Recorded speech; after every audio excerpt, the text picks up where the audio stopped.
Maharashtra TV news, आवाज सर्वसामान्यांचा। Breaking news. Shri Datta Jayanti नियोजन आढावा बैठक संपन्न। नायब तहसीलदार कैलास जेठे यांनी दत्त जयंतीनिमित्त होणाऱ्या यात्रा महोत्सवाचा अधिकाऱ्यांकडून घेतला आढावा। दिनांक 27 रोजी सहाय्यक जिल्हाधिकारी जेनित चंद्रा दोनतुला घेणार व्यापक बैठक।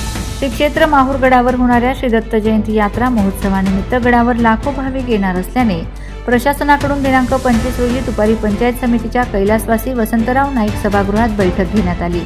या बैठकीत नायब तहसीलदार कैलास जेठे यांनी सर्व उपस्थित विभाग प्रमुख आणि प्रतिनिधींकडून आढावा घेत सूचना केल्या। तसेच गैरहजर अधिकारी कर्मचाऱ्यांनी दिनांक 27 रोजी होणाऱ्या बैठकीत सहाय्यक जिल्हाधिकारी जेनित चंद्रा दोनतुला हे उपस्थित राहणार असल्याने सर्वांनी आपापल्या अहवालासह हजर राहण्याच्या सक्त सूचना केल्यात। या बैठकीस नायब तहसीलदार कैलास जेठे, नायब तहसीलदार सूर्यवंशी मॅडम, सहाय्यक पोलीस निरीक्षक शरद घोडके, सहाय्यक गवी पीडी मुरादे, उपविभागीय अभियंता सार्वजनिक बांधकाम विभाग DK भिसे, तालुका आरोग्य अधिकारी डॉक्टर RD माचेवार, महरा भीमचे अभियंता RB शेंडे, वैद्यकीय अधिकारी डॉक्टर AD आंबेडकर, आगार प्रमुख चंद्रशेखर समर्थवाड, राष्ट्रीय महामार्गाचे अभियंता AG हजारे, अभियंता PV हंचाटे, वनपाल NN कुत्तुलवार, GN Naik, police constable Gajanan Jadhav, मंडळ अधिकारी चंदनकर, श्री दत्त शिखर संस्थांचे सचिव प्राचार्य डॉक्टर गणेश पाटील, पणसचे MM लोणीकर, तलाठी CP बाबर, देवदेवेश्वर संस्थांचे विश्वस्त SL कोथळकर, श्री रेणुकादेवी संस्थांचे विश्वस्त दुर्गादास भोपी, श्री रेणुकादेवी संस्थांचे व्यवस्थापक योगेश साबळे, पत्रकार विजय आंबळे, नंदकुमार जोशी सर, इलियास बावाणी, संजय घोगरे यांच्यासह मान्यवर उपस्थित होते। Vande Maharashtra TV news media प्रतिनिधी पंकज जयस्वाल, नांदेड। त्यातील विहिरीचा विद्युत पुरवठा देखील खरीप राहून तो कधीही खंडित होणार नाही या दृष्टीनं कारवाई करण्याच्या सूचना आपण दिलेल्या आहेत। सार्वजनिक बांधकाम विभागाला देखील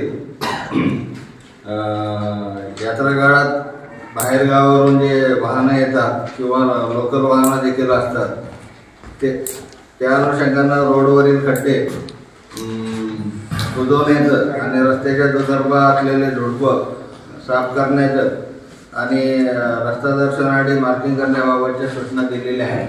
त्या पद्धतीने नियोजन केलं जाणार आहे।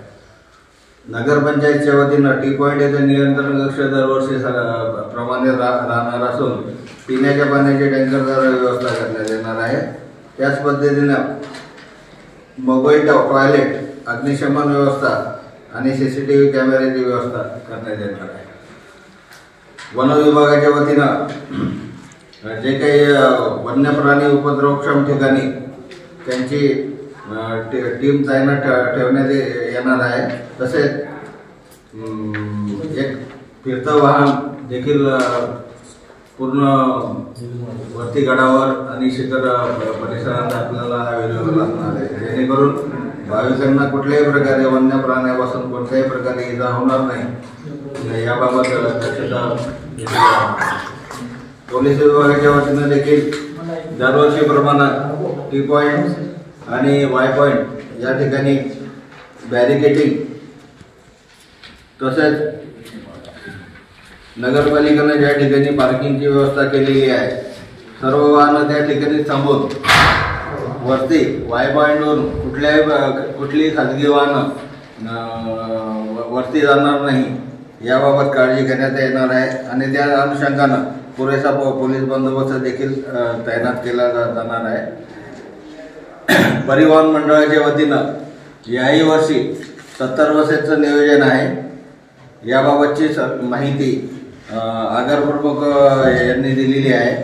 मागील नवरात्र काळामध्ये आणि रक्षाबंधन काळामध्ये चांगल्या बसेस आणि तत्पर परिवहन व्यवस्था उपलब्ध करून देऊन एक अत्युत्त उपक्रम त्या विभागाच्या वतीनं राबवण्यात आला।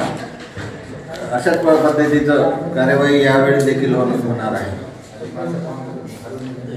आपलं काही सजेशन जर असेल याबाबत सूचना जर असतील तर आपण निश्चितच कराव्या। आपल्या सर्व सूचनांचा योग्य पद्धतीनं त्याला काय म्हणतात योग्य पद्धतीनं दखल घेऊन वंदे महाराष्ट्र टीव्ही न्यूज, आवाज सर्वसामान्यांचा। अशाच नवनवीन बातम्या पाहण्यासाठी आमच्या चॅनलला सबस्क्राईब करा, बेल आयकॉनला क्लिक करा.